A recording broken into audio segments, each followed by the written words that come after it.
ಭಾರತ ವಾಕ್ಯ ವಿಶೇಷ ಕಾರ್ಯಕ್ರಮಕ್ಕೆ ಮತ್ತೊಮ್ಮೆ ತಮಗೆಲ್ಲ ಸ್ವಾಗತ. ಇಲ್ಲಿ ತನಕ ಡಾಕ್ಟರ್ ಭರತ್ಚಂದ್ರ ಸಾಕಷ್ಟು ಮಾತಾಡಿದ್ದಾರೆ.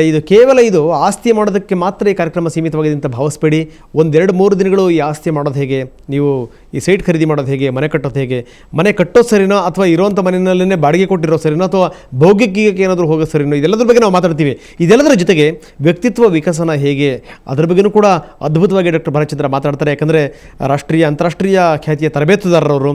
ಇದೆಲ್ಲದರ ಜೊತೆಗೆ ಭಾಳ ಪ್ರಮುಖವಾಗಿರುವಂಥ ಸಂಗತಿ, ಇವತ್ತು ನಾವು ಮಕ್ಕಳ ದಿನಾಚರಣೆಯನ್ನು ಮಾಡ್ತಾ ಇದ್ದೀವಿ. ಮಕ್ಕಳನ್ನು ಬೆಳೆಸೋದು ಹೇಗೆ ಅನ್ನುವಂಥದ್ದು ಬಹಳಷ್ಟು ಜನ ತಂದೆ ತಾಯಿಗಳಿಗೆ ಗೊತ್ತೇ ಇಲ್ಲ. ಹೀಗಾಗಿ ಅಂತಂದರೆ ಮಕ್ಕಳುಗಳನ್ನು ಬೆಳೆಸೋದು ಹೇಗೆ ಅನ್ನೋದ್ರ ಬಗ್ಗೆ ಕೂಡ ನಿಮಗೆ ಮೇಷ್ಟ್ರು ಪಾಠ ಹೇಳ್ತಾರೆ ಮುಂದಿನ ದಿನಗಳಲ್ಲಿ. ಈಗ ಮತ್ತೆ ನಾವು ಆಸ್ತಿ ವಿಚಾರಕ್ಕೆ ಬಂದರೆ ಡಾಕ್ಟರ್ ಜಿ, ತಾವು ಹೇಳಿದ್ರೆ ಏನು ಅಂತಂದರೆ, ಒಂದು ದೂರದೃಷ್ಟಿ ಇರಬೇಕು. ಅದು ಸರ್ಕಾರಿ ನೌಕರರಾಗಿರಲಿ ಅಥವಾ 5,000 10,000 ಗಳಿಸುವಂಥವ್ರಾಗಿರ್ಬೋದು ಅಂತ. ಈ ಸಣ್ಣ ಪ್ರಮಾಣದ ಗಳಿಕೆಯಿಂದ ದೊಡ್ಡ ಪ್ರಮಾಣದ ಗಳಿಕೆಯ ತನಕ ಹೇಗೆ ಅವ್ರು ಉಳಿಸ್ತಾ ಹೋಗಬೇಕು, ಯಾವ್ದಾದ್ರು ಇನ್ವೆಸ್ಟ್ ಮಾಡ್ತಾರೆ ನೋಡಿ. ತುಂಬ ಚೆನ್ನಾಗಿ ಗೊತ್ತಿದೆ ತಮಗೆ. ನಮ್ಮಲ್ಲಿ ಬಹಳಷ್ಟು ಜನ ಉಳಿಸಿದ್ದನ್ನು ಪೋಸ್ಟ್ ಆಫೀಸಲ್ಲಿ ಹಾಕ್ತಾರೆ ಕೆಲವರು. ಇನ್ನು ಕೆಲವರು ಯಾವುದೋ ಒಂದು ಸಣ್ಣ ಚೀಟಿ ಕಟ್ತಾರೆ, ಇನ್ನು ಕೆಲವರು ಯಾವುದೋ ಒಂದು RD ಅಂತ ಏನೋ ಇರುತ್ತಲ್ಲ, ಅಂಥದ್ದೇನೋ ವ್ಯವಸ್ಥೆಗಳು ಮಾಡ್ಕೊಂಡಿರ್ತಾರೆ. ಆ ಥರದ ಮಾರ್ಗಗಳು ಸರಿ. ಯಾಕಂದರೆ ಬಹಳಷ್ಟು ಜನಗಳಿಗೆ ಎಲ್ಲಿ ಹೂಡಬೇಕು ಸರಿಯಾಗಿ ಅನ್ನೋದು ಕೂಡ ಗೊತ್ತಿರೋದಿಲ್ಲ ಅಂತ. ಪೋಸ್ಟ್ ಆಫೀಸ್ನಲ್ಲಿ ಹಾಕೋದು ತಪ್ಪೇನಿಲ್ಲ. ಯಾಕಂದರೆ ನನ್ನ ಒಟ್ಟಾರೆ ಆಸ್ತಿಯ 10% ಹಣ ಪೋಸ್ಟ್ ಆಫೀಸು ಬ್ಯಾಂಕಿನಲ್ಲಿ ಭದ್ರವಾಗಿರಬೇಕು. ಇದು ನನ್ನ ಮುಂದಿನ ಭದ್ರತೆಗಾಗಿರುವಂಥದ್ದು, ಸುಭದ್ರತೆಗಾಗಿರುವಂಥದ್ದು. ಅಂದರೆ ಪೋಸ್ಟ್ ಆಫೀಸಲ್ಲಿ ಒಂದು 3% ಹಣ ಹಾಕೋದ್ರಲ್ಲಿ ತಪ್ಪಿಲ್ಲ. ಒಂದು 7% ಹಣ ಪೋಸ್ಟ್ ಆಫೀಸಲ್ಲಿ ಒಂದು ಪ್ರಾಬ್ಲಮ್ ಅಂದರೆ ಲಿಕ್ವಿಡಿಟಿ ಇಲ್ಲ, ತೆಗಿಯೋಕ್ಕಾಗೋದಿಲ್ಲ. ಬ್ಯಾಂಕಲ್ಲಿಟ್ಟರೆ ತೆಗಿಬೋದು. 7% ಹಣ ಬ್ಯಾಂಕಲ್ಲಿ ಇಟ್ಕೋಬೋದು, ಹಾಕಬಾರ್ದು ಅಂತೇನಿಲ್ಲ. ಆದರೆ ಎಲ್ಲ ಹಣವನ್ನು ನಾನೊಂದು ಸತಿ ಬಾಂಬೆನಲ್ಲಿ ಕ್ಲಾಸ್ ಮಾಡಬೇಕಾದ್ರೆ ಅವರು ಕನ್ನಡದವರು ಇರೋರು, ಗೈನಕಾಲಜಿಸ್ಟ್ ಇದ್ದರು.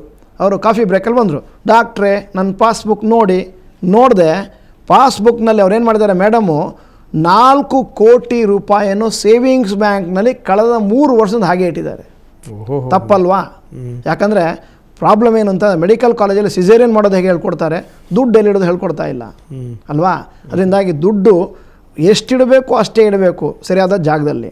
ಆಮೇಲೆ ಲಾಂಗ್ ಟರ್ಮ್ ಇನ್ಸ್ಟ್ರೂಮೆಂಟ್ಸ್ ಇದ್ದಾವೆ ನೋಡಿ, PPF, ಆಮೇಲೆ ಅದರಲ್ಲೂ ಒಂದು ಚೂರು ಹಾಕ್ಕೊಂಡು ಹೋಗ್ಬೋದು. ಅದು ಎಂಪ್ಲಾಯೀಸ್ ಪ್ರಾವಿಡೆಂಟ್ ಫಂಡಲ್ಲಿ ಇವಾಗ 9.5% ಕೊಡ್ತಾ ಇದ್ದಾರೆ. ಪ್ರತಿಯೊಬ್ಬರು ಕೂಡ ಎಂಪ್ಲಾಯೀಸ್ ಪ್ರಾವಿಡೆಂಟ್ ಫಂಡಲ್ಲಿ ಹಣ ಹಾಕಲೇಬೇಕು, ತೆಗಿಲೇಬಾರ್ದು ಯಾವ ಕಾರಣಕ್ಕೂ. 9.5% ಮತ್ತು ಅದರೊಟ್ಟಿಗೆ ಚಕ್ರಬಡ್ಡಿ ಸಿಕ್ಕಿದಾಗ 11-12% ವರ್ಕೌಟ್ ಆಗಿಬಿಟ್ರೆ ಇನ್ಕಮ್ ಟ್ಯಾಕ್ಸ್ ಬೇರೆ ಇಲ್ಲದೇ ಇರೋದ್ರಿಂದ ಬೆಸ್ಟ್ ಜಾಗ ಅದು. ಆದರೆ ಇನ್ನೂ ಲಾಂಗ್ ಟರ್ಮ್ ಹೋಗಬೇಕು, ಸಾಗುವಾನಿ ಮರ ನೆಡಬೇಕು, ಟೀಕ್ ಮರ ನೆಡಬೇಕು ಅಂತಾದರೆ ಇವತ್ತಿನಿಂದನೇ ತಿಂಗಳು ಬ್ಲೂ ಚಿಪ್ಸು, ಅದಕ್ಕೆ ಇಂಡೆಕ್ಸ್ ಶೇರ್ಸ್ ಅಂತಾರೆ. ಅಂದರೆ ದೊಡ್ಡ ಕಂಪನಿಗಳು, L&T, BHEL, NTPC, ದೊಡ್ಡ ಕಂಪನಿಗಳು, ನಮ್ಮ ಭಾರತ ಸರ್ಕಾರದಷ್ಟೇ ಟರ್ನ್ ಓವರ್ ಇರುವಂಥ ಕಂಪನಿಗಳಿದ್ದಾವೆ. ಅಷ್ಟು ದೊಡ್ಡ ಕಂಪನಿಗಳಿದ್ದಾವೆ. ಅಂಥ ಕಂಪನಿಗಳಲ್ಲಿ ಹಾಕಿದಾಗ ನಮಗೆ ಅಲ್ಲ ಡಾಕ್ಟರ್, ಬಹುಶಃ ಈ ವಾದವನ್ನು ಹೇಗೆ ಒಪ್ಪೋದು ಅಂತ ತಾವು ಹೇಳಿದ್ರಿ. ಏನು ಅಂತಂದರೆ, ಈ ದೊಡ್ಡ ಕಂಪ್ನಿಗಳಲ್ಲಿ ಶೇರ್ಗಳು ಹಾಕ್ತದಾಗ ನೀವು ಬ್ಲೂ ಚಿಪ್ಸೇ ಉದಾಹರಣೆ ಹೇಳಿದ್ರಿ. ಕೊನೆಗೆ ಅವೇನಾದ್ರು ಮುಳ್ಕೊಂಡು ನಮಗೆ ಚಿಪ್ಸಿಗೆ ಬೇಕಾದಂಥ ಹಣನೂ ಕೂಡ ಸಿಗದೇ ಆಗಿರ್ಬೋದು. ಯಾಕಂದರೆ ಎನ್ರಾನ್ ಅಂತ ಕಂಪ್ನಿ ಮುಳ್ಕೊಂಡು ಹೋದಂಥ ಸಂದರ್ಭದಲ್ಲಿ ನಾವು ಅದನ್ನು ಜ್ಞಾಪಿಸ್ಕೊಳ್ಳೇಬೇಕು. ಅಮೆರಿಕದ ದೈತ್ಯ ಕಂಪನಿ ಅದು, ಡೇವು ಕಂಪ್ನಿ. ಎಂಥ ಕಂಪ್ನಿ ಡಾಕ್ಟರ್ ಜಿ ಅದು, ಇದಕ್ಕಿದ್ದಾಗೆ ಕೈ ಎತ್ತಿ ಬಿಡ್ತು. ಆಯಿತು, ಕರೆಕ್ಟಾಗಿ ಹೇಳಿದ್ರಿ. ಆದರೆ ಎಷ್ಟು ಸಂಭವ, ಎಷ್ಟು 1000 ಕೋಟಿ ಕಂಪನಿಗಳಲ್ಲಿ ಎಷ್ಟು ಹೋಗಿದೆ? ನೀವು ಹೇಳ್ತಾ ಇರೋದು ಏರೋಪ್ಲೇನಲ್ಲಿ ಹೋಗಲೇಬಾರದು. ಯಾಕಂದರೆ ಮೊನ್ನೆ ಈಜಿಪ್ಟಲ್ಲಿ ಒಂದು ಏರೋಪ್ಲೇನ್ ಬಿದ್ದು ಹೋಗಿದೆ. ಹಾಗಾದಾಗ ನಾನು ಮತ್ತೊಂದು ಪ್ರಶ್ನೆ ಕೇಳ್ತೀನಿ.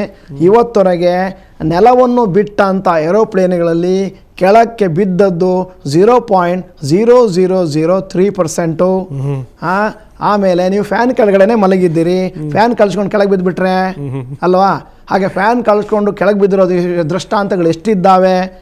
ಮತ್ತು ಜನರೆಲ್ಲ ಸಾಯ್ತಾ ಇರೋದು ಹಾಸಿಗೆನಲ್ಲೇ, ಆದರೆ ಜನಗಳು ಮತ್ತೆ ಪುನಃ ಹಾಸಿಗೆಲ್ಲೇ ಮಲಗ್ತಾ ಇದ್ದಾರಲ್ಲ ನೋಡಿ. 99% ಜನ ಸತ್ತಿರೋದು ಹಾಸಿಗೆನಲ್ಲಿ, ಅಪಘಾತದಲ್ಲಿ ಹೋದ್ರೆ 1%. ಅದರಿಂದಾಗಿ ಸಂಭವ ಎಷ್ಟಿದೆ ಅಂತ ನೋಡಬೇಕು. ಮತ್ತೊಂದು ಪ್ರಶ್ನೆ ಹೇಳ್ತೀನಿ, ನೀವು ಒಂದೇ ಕಂಪನಿಗೆ ಹಾಕು ಅಂತ ನಾನು ಹೇಳಿಲ್ಲ ನಿಮಗೆ. ನೀವೇನು ಮಾಡಬೇಕು, ಬಾಸ್ಕೆಟ್ ಆಫ್ ಶೇರ್ಸಲ್ಲಿ ಹಾಕಬೇಕು. ಅಂದರೆ ಒಂದು 8-10 ಕಂಪನಿಗಳಿಗೆ ನಾನು ನನ್ನ ಹಣವನ್ನು ಡೈವರ್ಸಿಫಿಕೇಷನ್ ಮಂತ್ರ ಅಂತಾರೆ ಹಾಕಿದಾಗ ನನಗೆ ನಷ್ಟ ಆಗುವ ಸಂಭವಗಳು ಕಮ್ಮಿ. ಯಾವುದೋ ಒಂದು ಗ್ರಹಚಾರಕ್ಕೆ ಒಂದು ಕಂಪನಿ ಹೋದರೆ ಇನ್ನೊಂದು ಕಂಪನಿ ಅದರಿಂದ ಜಾಸ್ತಿ ಗಳಿಕೆ ಮಾಡಿರುತ್ತೆ. ಹಾಗೂ ಮತ್ತೊಂದು ವಿಚಾರ ಹೇಳ್ತೀನಿ, L&T, BHEL ಅಂತ ಪಬ್ಲಿಕ್ ಸೆಕ್ಟರ್ ಕಂಪನಿಗಳಲ್ಲಿ ಯಾರೋ ಚೇರ್ಮನ್ ಬಂದು 3 ವರ್ಷ ಏನಾದ್ರು ತೊಂದರೆ ಆದರೆ ಮುಂದಿನ ಚೇರ್ಮನ್ ಬಂದವರು ಅದನ್ನು ರಿಪೇರಿ ಮಾಡಿರ್ತಾರೆ. ಹಾಗೂ ನಾನೇ ನಿಮಗೆ ಕೇಳ್ತೇನೆ, L&Tಲಿ ಕೆಲಸ ಮಾಡೋ ಇಂಜಿನಿಯರ್ಗಳಾಗಲಿ, BHEL ಇರೋ ಇಂಜಿನಿಯರ್ಗಳಾಗಲಿ, ಅವರ ಇಂಟೆಲಿಜೆನ್ಸ್ ಲೆವೆಲ್ ನೋಡಿದ್ರೆ ನೀವು ಎಷ್ಟು ಇಂಟೆಲಿಜೆನ್ಸ್ ಇರುತ್ತೆ ಅವರಿಗೆ. ಅವ್ರಿಗೆ ಎಷ್ಟು ರೆಸ್ಪಾನ್ಸಿಬಿಲಿಟಿ ಇರುತ್ತೆ, ಕಂಪನಿಗೋಸ್ಕರ ಎಷ್ಟು ಕೆಲಸ ಮಾಡ್ತಿರ್ತಾರೆ.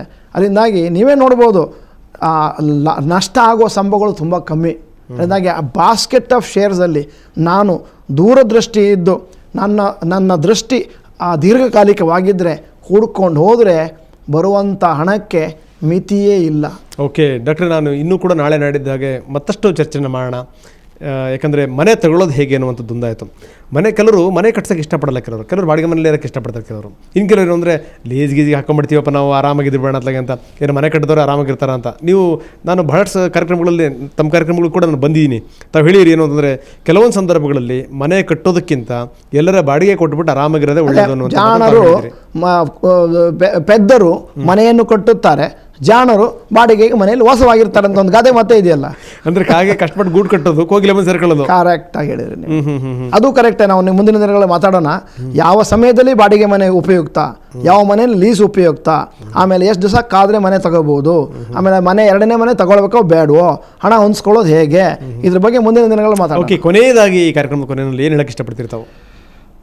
25-30 ವರ್ಷದವರಂತೂ ಈ ಕಾರ್ಯಕ್ರಮ ನಾಳೆಯಿಂದ ಕೇಳಲೇಬೇಕು. 30-40 ವಯಸ್ಸಿನವರಂತೂ ಅದಕ್ಕೆ ಆಗಲೇ ಸಿದ್ಧತೆಗಳು ಮಾಡ್ಕೊಳ್ಬೇಕು. 50 ವಯಸ್ಸಿನ ಮೇಲೆ ಮನೆ ಇಲ್ದಿದ್ದವರು ಅದನ್ನು ಒಂದು ಆದ್ಯತೆಯ ಮೇರೆಗೆ ಮನೆ ಕಟ್ಟಬೇಕಾಗ್ತದೆ, ಒಂದು ಮನೆ ಕಟ್ಟಲೇಬೇಕಾಗ್ತದೆ.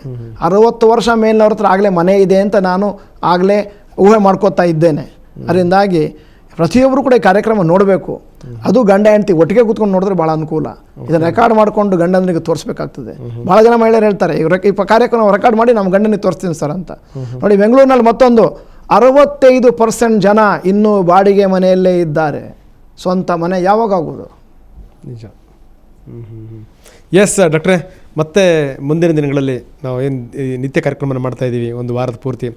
ಸೊ ಹಲವಾರು ವಿಚಾರಗಳನ್ನು ನೀವು ತಿಳಿಸ್ಕೊಡಿರಂತೆ. ಇಲ್ಲಿ ತನಕ ಸಾಕಷ್ಟು ಮಾತಾಡಿದ್ರಿ. ತಮಗೆ ಧನ್ಯವಾದಗಳು sir. Thank you very much. ನಮಸ್ಕಾರ. ಬಹಳ ಒಳ್ಳೆಯ ಅದ್ಭುತವಾದ ಒಂದು ದೃಷ್ಟಾಂತವನ್ನು ಹೇಳಿದರು ಡಾಕ್ಟರ್ ಭರತ್ಚಂದ್ರ ಅವರು. ಹೇಳಿದ್ದೇನು ಅಂತಂದರೆ, ಮುಂದಿನ ದಿನಗಳಲ್ಲಿ ಕುರುಕ್ಷೇತ್ರ ಅನ್ನುವಂಥದ್ದೊಂದು ಯುದ್ಧ ಆಗುತ್ತೆ. ಯುದ್ಧ ಆದಂಥ ಸಂದರ್ಭದಲ್ಲಿ ನೀನು ಜಯ ಸಿಗಲೇಬೇಕು ಅಂತಂದರೆ ನೀನು ಈಗಲೇ ಪಾಶುಪತಾಸ್ತ್ರವನ್ನು ನಿನ್ನ ಕೈಯಲ್ಲಿ ಇಟ್ಕೋಬೇಕು ಅಂದರೆ ಏನು ಮಾಡಬೇಕು ಅಂದರೆ, ನೀನು ಕಠಿಣವಾದಂಥ ತಪಸ್ಸನ್ನು ಮಾಡಬೇಕು, ಶಿವನನ್ನು ಹೋಲಿಸಬೇಕು. ಅದಾದ ನಂತರ ಆ ಅಸ್ತ್ರ ಬರಲಿಕ್ಕೆ ಸಾಧ್ಯ, ಅದರಿಂದ ಯುದ್ಧವನ್ನು ಗೆಲ್ಲಲಿಕ್ಕೆ ಸಾಧ್ಯ ಅಂತ. ನೋಡಿ, ಇದೆಲ್ಲದೂ ಕೂಡ ನಮ್ಮ ಜೀವನಕ್ಕೆ ಅಳವಡಿಸ್ಕೊಳ್ಳೋದಾದರೆ ಈಗಿನಲೇ ಪ್ಲ್ಯಾನ್ ಮಾಡಿದರೆ ನಾಳೆ ಏನಾದರೂ ನಿಮ್ಮ ಜೀವನದ ಯುದ್ಧದಲ್ಲಿ ನೀವು ಜಯಶಾಲಿ ಆಗಬಹುದು ಅನ್ನುವಂಥದ್ದು. ಅದನ್ನು ಕೃಷ್ಣ ಪರಮಾತ್ಮನೇ ಬೋಧನೆ ಮಾಡಿದ ಹಾಗೆ ಡಾಕ್ಟರ್ ಭರತ್ಚಂದ್ರ ಅವರು ಬೋಧನೆ ಮಾಡಿದ್ದಾರೆ. ಬಹುಶಃ ತಮಗೆ ಇಷ್ಟವಾಗಿದೆ ಅಂತ ನಾನು ಭಾವಿಸ್ತೀನಿ. ನಾಳಿನ ದಿನಗಳಲ್ಲೂ ಕೂಡ ನಾವು ಸಾಕಷ್ಟು ಚರ್ಚೆ ಮಾಡ್ತೀವಿ, ಆಸ್ತಿನ ಮಾಡೋದು ಹೇಗೆ ಅನ್ನುವಂಥದ್ದು. ಜೊತೆಗೆ ಇಷ್ಟು ಮಾತ್ರ ಅಲ್ಲ, ನಮ್ಮ ವ್ಯಕ್ತಿತ್ವವನ್ನು ನಾವು ಬೆಳೆಸ್ಕೊಳ್ಳೋದು ಹೇಗೆ ಅಂತ, ಮಕ್ಕಳುಗಳನ್ನು ಬೆಳೆಸೋದು ಹೇಗೆ ಬಹಳ ಪ್ರಮುಖವಾಗಿರುವಂಥ ಸಂಗತಿ. ಯಾಕಂದರೆ ಮಕ್ಕಳುಗಳನ್ನು ಬಹಳಷ್ಟು ಜನಗಳಿಗೆ ಹಡೆಯೋದು ಗೊತ್ತಿರುತ್ತೆ, ಆದರೆ ಬೆಳೆಸೋದು ಗೊತ್ತಿರಲ್ಲ. ಸಂಸ್ಕಾರ ಅನ್ನುವಂಥದ್ದು ಇರೋದೇ ಇಲ್ಲ. ಇಂಥ ಸಂದರ್ಭದಲ್ಲಿ ಮಕ್ಕಳುಗಳನ್ನು ಬೆಳೆಸೋದು ಹೇಗೆ, ಅದನ್ನು ಕೂಡ ಮುಂದಿನ ದಿನಗಳಲ್ಲಿ ನಾವು ಚರ್ಚೆ ಮಾಡ್ತೀವಿ. ನಿತ್ಯ ಈ ಕಾರ್ಯಕ್ರಮವನ್ನು ನೋಡಿ ಅಂತ ಹೇಳ್ತಾ ವಿಶೇಷ ಕಾರ್ಯಕ್ರಮ ಮುಗಿಸ್ತಾ ಇದ್ದೀನಿ. ನಮಸ್ಕಾರ.